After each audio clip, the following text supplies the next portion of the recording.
Now, I won't say his name. I'm just going to invite you to listen and enjoy. Thank you.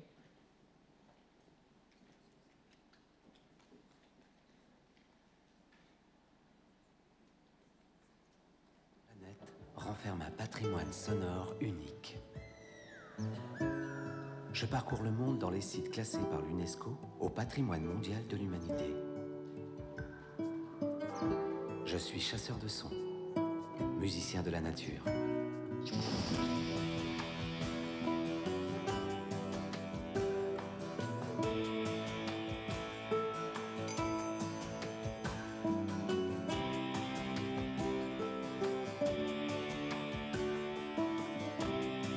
Je compose des mélodies à partir de mes voyages, des hymnes à la planète.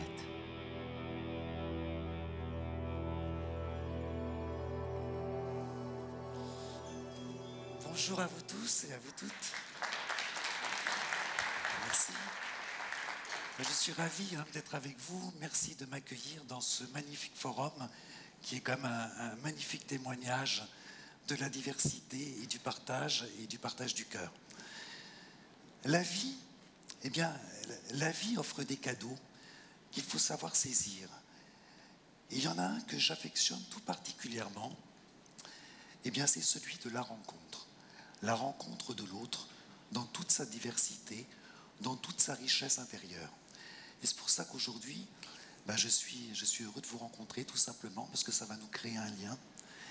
Et je voulais vous faire partager, donc moi, mes partages, mes rencontres du bout du monde, qui sont certes des rencontres humaines, avec des cultures différentes, mais qui sont aussi des rencontres d'un simple végétal, d'un simple minéral ou d'un animal. Et vous allez voir que toute cette vie a une vibration intérieure que j'aimerais vous faire partager et témoigner ainsi de ce que j'appelle la symphonie du monde. Alors pour ce faire, je vais d'abord un peu me présenter brièvement. Je suis donc chasseur de sons, compositeur. Ça fait plus de 20 ans que je sillonne le monde pour habiller les documentaires animaliers, ethniques et nature de leur partition sonore et musicale. J'ai beaucoup travaillé entre autres pour Ushuaïa, pour le National Geographic et la BBC. Et il se trouve qu'au départ, je n'étais que compositeur. Mais quand je voyais les réalisateurs arriver avec leurs images, que je devais donc habiller, je me disais, mais qu'est-ce qu'ils ont de la chance quand même de partir comme ça, à l'autre bout du monde. Moi, je suis dans mon studio, derrière mes instruments, ma console. Mais qu'est-ce que ça m'enrichirait quand même si je pouvais partir avec eux, justement déjà dans cette notion de partage, de rencontre. Ça enrichirait ma partition musicale. Alors pour ce faire, j'ai postulé auprès de mes amis et le premier d'entre eux m'a permis de partir à l'âge de 28 ans dans une forêt primaire entre le Kenya et la Tanzanie. Et vous savez, qui dit forêt primaire dit donc une faune extrêmement sauvage, où les animaux n'ont pas du tout le même comportement que dans les réserves que l'on peut avoir. Et le réalisateur chef d'expédition me dit, eh bien tu vois Christian, tu vas monter dans cette grotte à 10 mètres au-dessus du sol. Alors, en plus je n'étais pas du tout sportif. On pourrait dire un peu j'étais l'aventurier de la Tour Eiffel. Alors on me harnache, on me met des cordes et tout, on me hisse sans rappel. Et puis j'arrive dans cette grotte. On retire toutes ces cordes et je me retrouve tout seul face à la nature. Et ils me disent, bon, on vient te récupérer demain matin, tu vas voir, ça surplombe un plan d'eau, là vont venir tous les animaux, ils vont s'abreuver cette nuit, ça va être formidable pour toi. Bon, j'arrive, et puis qu'est-ce que je vois? Ça commence à ruisseler partout. Puis je vois un serpent qui passe comme ça au milieu de moi, des grosses araignées. Je me dis, mon Dieu, mais qu'est-ce que je fais là? Qu'est-ce que j'ai postulé pour vivre des choses pareilles? C'est pas du tout fait pour moi. J'aurais dû rester dans mon studio à Paris. C'est une expérience épouvantable. Je suis vraiment dans un milieu hostile, quoi. Et puis en plus de ça, arrivent sur moi des chauves-souris qui étaient grosses comme ça, qui passent sur ma tête. Il faut dire que j'avais la phobie des chauves-souris. Bon, je me suis dit, c'est pas possible, je ne vais pas passer ma nuit comme ça. Et puis la fatigue arrivant, je commence à m'allonger. Et puis j'attends. Et je regarde le ciel. Et comme on avait passé l'équateur, vous savez, tout est inversé. Et je crois, pour dompter ma peur, je me mets à décrypter eh bien, les étoiles. Et je dis, tiens, ça c'est la grande ourse inversée. Là, il y a Sirius qui est là, les Pléiades et tout. Et en rentrant dans ce décor magique du ciel, qui était plus beau en fin de compte qu'un spectacle à la Spielberg, je me mets à me réveiller. Et en me réveillant, eh bien, je me mets à entendre toute la richesse sonore qui était autour de moi, avec ces chants des batraciens du Kenya, qui se forment comme des petites clochettes. On peut les écouter peut-être d'ailleurs. Je crois qu'il y a un son qui va avec. Et là, vous voyez, tout d'un coup, je me dis, je suis révélé, je me dis, c'est ça ma vie. Je suis fait pour ça. C'était une deuxième naissance. En fin de compte, je suis allé à la recherche de moi-même. Et je pense que c'est un des messages aussi que j'aimerais vous faire passer ce soir, c'est qu'il ne faut pas avoir peur de se dépasser et d'aller à la rencontre de l'inconnu, à la rencontre de la vie. Et puis, comme je vous ai dit, c'était pour moi une deuxième naissance, parce que je démarrais sur un monde nouveau. Mais 10 années plus tard, il se trouve qu'on me découvre une énorme tumeur au ménage qui faisait un peu plus de 5 cm de diamètre. Et là, on me dit c'est très grave, parce que je risquais ou de mourir, ou d'être un légume, en fin de compte d'être complètement paralysé. On m'opère. Il n'y avait que 3 couples de chirurgiens qui faisaient ça en Europe, donc c'était quand même assez dangereux. 12 heures d'opération, 1 mois de réanimation. Et quand je me réveille dans cette chambre d'hôpital, au bout de 48 heures, les chirurgiens viennent me voir et me disent « Formidable, vous êtes sauvé. Vous êtes sauvé, mais il y a des petites séquelles. Vous êtes complètement hémiplégique du système ORL. C'est pour ça que j'ai cette voix, j'ai plus qu'une corde vocale qui fonctionne. Et on m'a sectionné le nerf auditif. Et vous savez, quand vous êtes chasseur de son, compositeur, en mono à l'époque du surround, tout ce qui fait ma vie, hein, ma passion et mon identité professionnelle, je me dis, mais comment je vais continuer? Qu'est-ce que je vais faire de ma vie? Et là, la porte se referme et je repense à tous ces voyages que j'avais faits et je me dis, bah, ça y est, la page est terminée. Il va falloir que je la tourne. Et je me mets à pleurer, je ne suis qu'un homme. Et en pleurant, je me mets à entendre l'appareil respiratoire qui me faisait vivre. Et sur cette rythmique de cet appareil respiratoire, je me mets à composer une mélodie, exactement comme à l'époque, je pouvais le faire quand je faisais 8 heures de pirogue sur l'Amazone, au rythme des pagaies. J'enregistrais, je composais des mélodies, ben là c'était la même chose. Et je me mets à entendre les sons de l'hôpital, des chambres voisines, les appareils médicaux. Et curieusement, ils venaient comme orchestrer la mélodie que j'avais dans ma tête. Et tous ces sons que j'entendais se plaçaient dans l'espace d'une manière, j'allais dire, plus esthétique, plus belle que celle que je pouvais écouter auparavant. Et là, je réalise qu'avant, j'entendais le monde et qu'à présent, je me mettais à l'écouter. Et je me dis, mais si je pouvais transposer cette composition, cette manière d'écouter le monde sur les forêts du monde, peut-être que je vais pouvoir revivre, peut-être que je vais pouvoir continuer l'aventure, et peut-être que je vais pouvoir apporter une nouvelle écoute de notre planète. Alors, il se trouve que quelques mois après donc cette opération, on me propose de partir dans le Gujarat, en Inde, donc, sur les traces ce que l'on appelle les derniers lions d'Asie. Et ces lions sont mangeurs d'hommes. Alors, c'est le prolongement du désert du Thar, les antilopes, tout fuit parce qu'à cause de la chasseresse. Et donc, ces lions s'attaquent aux villageois. Courageux, mais pas téméraire, il ne faut pas non plus exagérer, je voulais quand même pas me faire bouffer. Je dis, qu'est-ce que je vais faire pour pouvoir enregistrer tous ces comportements de ces animaux? Et là, je demande aux éthologues, donc, qui étudient leur comportement, savoir comment font-ils. Et ils me disent, nous, on grimpe dans les arbres, parce qu'ils ne montent pas aux arbres. Alors du coup, j'ai élu domicile dans un arbre pendant 1 mois.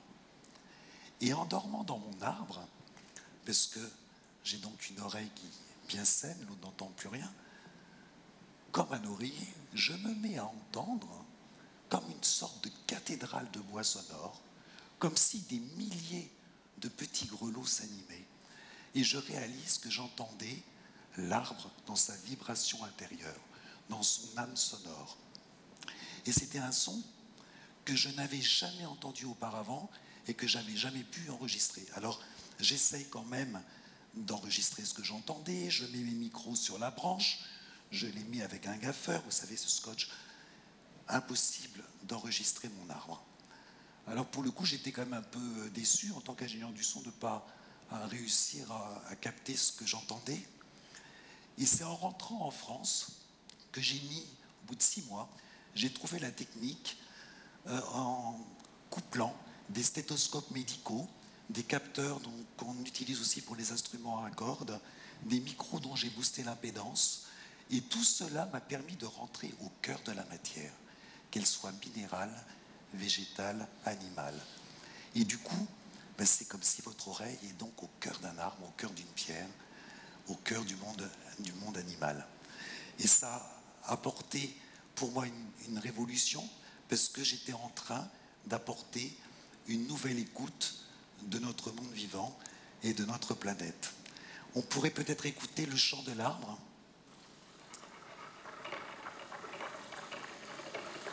Voilà, dans sa vibration intérieure.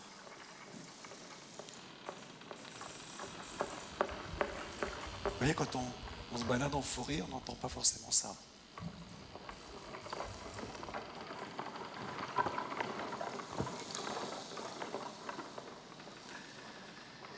Et je voudrais aussi vous faire écouter, parce que c'est aussi important que je parle, c'est une bonne chose de vous faire écouter des sons, les applications que j'ai pu en faire. Et j'ai pu enregistrer, grâce à cette technique, par exemple, ça a eu une importance aussi scientifique, la pousse d'un haricot vert. En 72 heures d'enregistrement, j'ai tout regroupé en 20 secondes et ça donne le son que vous allez entendre.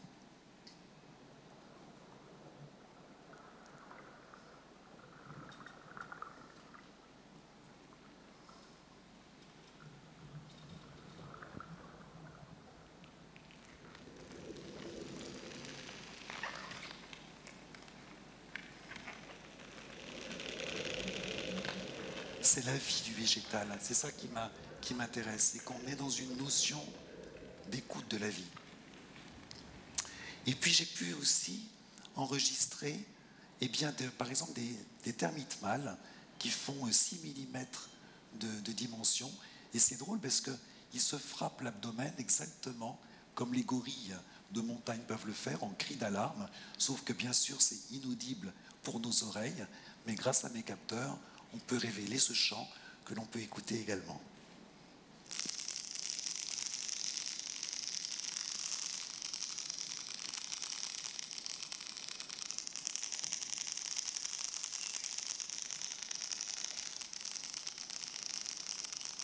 Voilà, donc à vrai dire, cette technique m'a donné l'envie d'enregistrer le chant des arbres, entre autres. Il faut dire que j'ai beaucoup de respect pour les arbres. Comme je me plais toujours à dire, quand on respire, on envoie de la vapeur d'eau.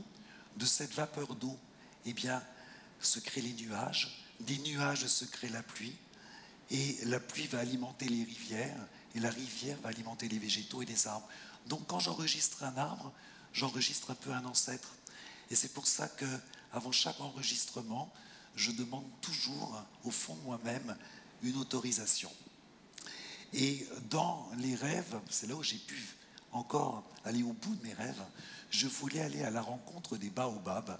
Alors peut-être aussi dans l'image que ça suscitait, ça me rappelait le Petit Prince de Saint-Exupéry, mais comme j'écoutais le chant des arbres, je me suis dit j'ai envie de faire l'enregistrement de cet arbre légendaire, et je demande à un ami botaniste du CNRS si ces arbres pouvaient émettre un son. Ils me disent mais c'est impossible. Autant le chêne, le peuplier et tout, animé par le vent, je comprends, mais là c'est quand même un arbre très statique. J'ai dit mais c'est fait de quoi un baobab? Alors on me dit ben ce sont des cavités spongieuses gorgées d'eau et de sève. Je dis c'est formidable, pour enregistrer ça. Et du coup, je suis allé dans l'allée de Morondave, à Madagascar, et j'ai mis 5 jours à trouver le bon arbre pour placer le bon capteur, et j'ai enregistré donc cette âme sonore du baobab, qui était aussi une première scientifique. Si on peut l'écouter.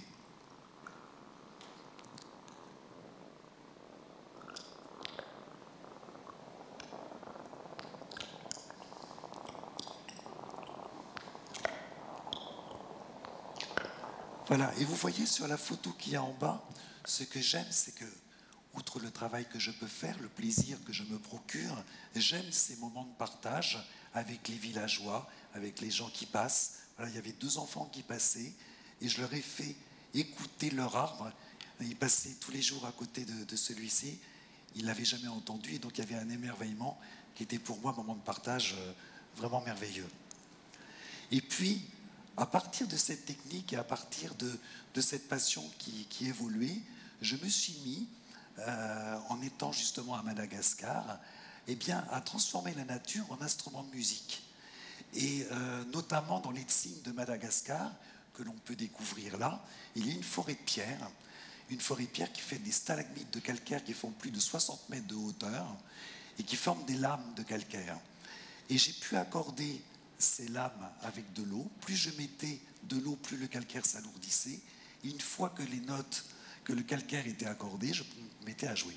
Alors ça accorde quand même assez vite avec le soleil. Mais voilà, donc c'est une... Là, on rentre dans la musicalité à travers mon travail de la nature. On peut écouter peut-être le xylophone.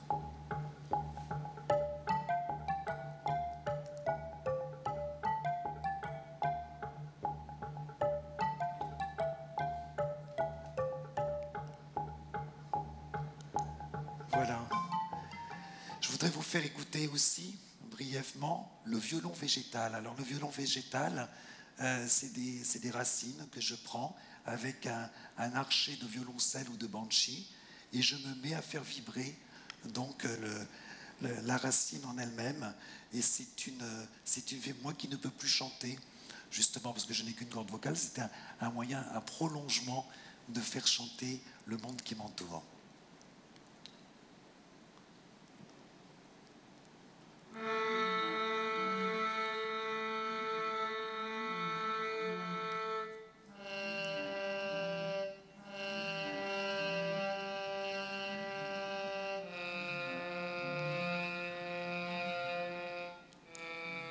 Voilà, et sans m'en rendre compte, eh bien, j'étais devenu ce que, après les gens autour de moi, dans la presse et tout, j'étais devenu le musicien de la nature.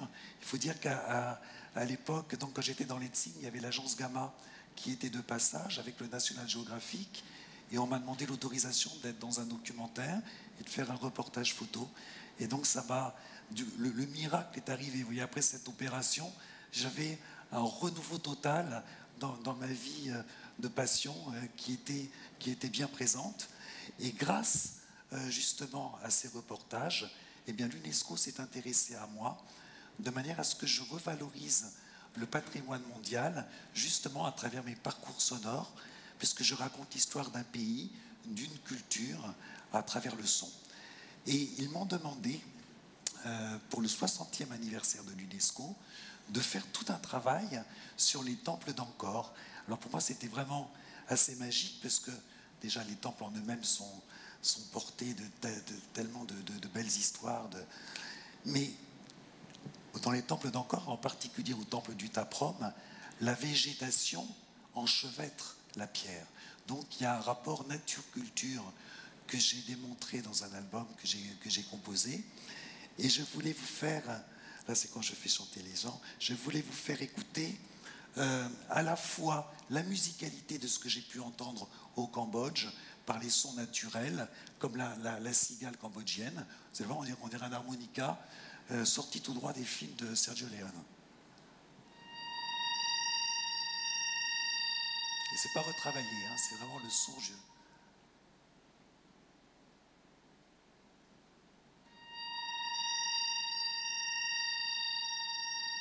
C'est un instrument de musique, hein, ça.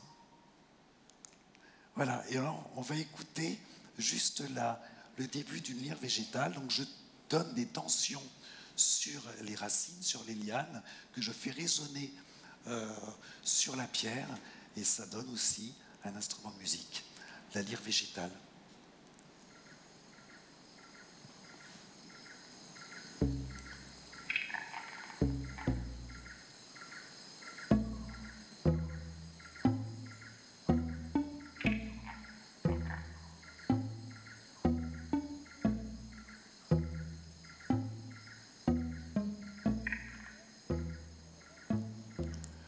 Voilà.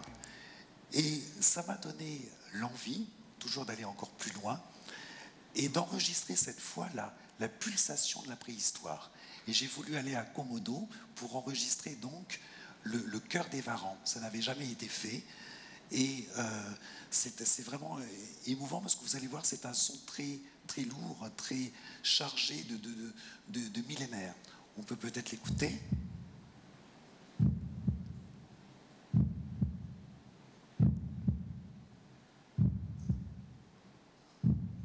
Voilà.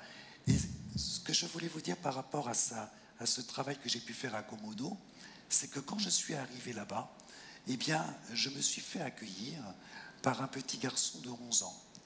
Et il allait s'avérer être mon guide. Et on dit là-bas que quand un enfant naît le même jour qu'un varan, on dit que leur esprit est lié. C'est un peu comme dans le livre de la jungle avec Mowgli, avec les loups.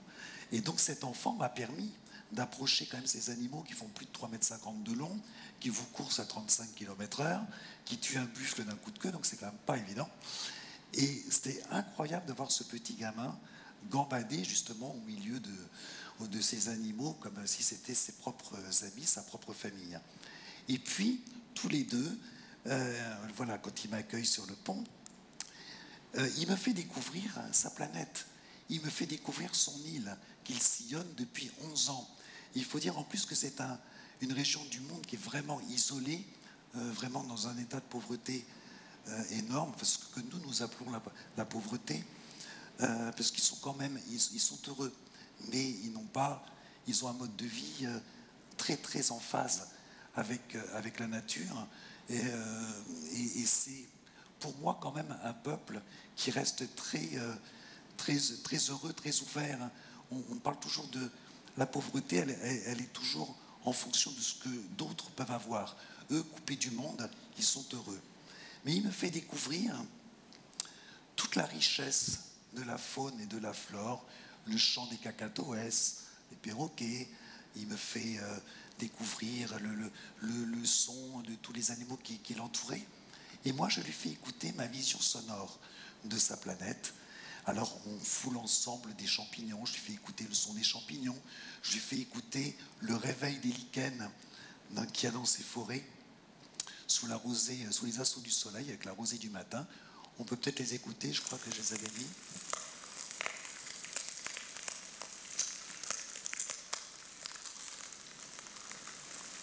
Voilà, donc il est médusé, parce qu'en fin de compte, il entend toujours le chant des oiseaux, le vent dans les arbres, mais je lui fais découvrir une autre vision sonore de sa planète.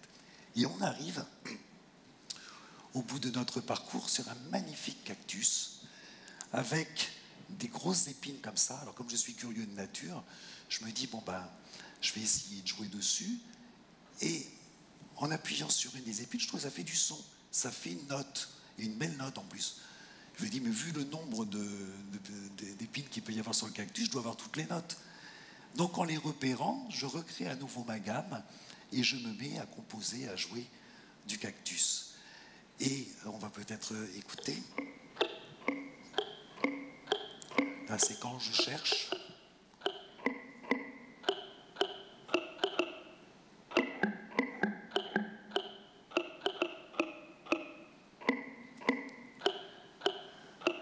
Et ce que je réalise, c'est qu'en fin de compte, j'offre à cet enfant qui n'a rien dans son pays, je lui offre un instrument de musique. Et je vois son regard émerveillé, son sourire aux lèvres, et il est vraiment emballé de ce cadeau que j'ai pu lui faire. Et le dernier jour, en partant, je reprends ma pirogue et je vois ce petit garçon qui court sur les berges, qui me dit au revoir et qui se met à jouer du cactus devant moi. Ben vous voyez, quand je pense à ce petit garçon, quand il joue du cactus, je suis sûr qu'il pense à moi. Quand je raconte cette histoire, je pense à lui. Et si mes activités pouvaient être un petit trait d'union d'amour entre les peuples, si ça permettait justement cet échange du cœur, alors ça voudrait dire que j'ai encore une raison d'être ici, ça voudrait dire que les chirurgiens ont bien fait leur... Oh, excusez-moi. Une dernière petite chose, je vais garder comme ça. Merci. C'est gentil. C'est gentil. Une dernière petite chose que je voudrais vous laisser. J'aimerais que dans votre vie, que tous ensemble, à un moment donné, on puisse fermer les yeux et qu'on puisse écouter l'autre, se mettre à la disposition de l'autre, écouter nos différences. Et quand cette écoute de notre monde sonnera à nos oreilles et à notre cœur, alors à ce moment-là, et à ce moment-là uniquement, réouvrons les yeux pour le construire dans un monde meilleur. Merci.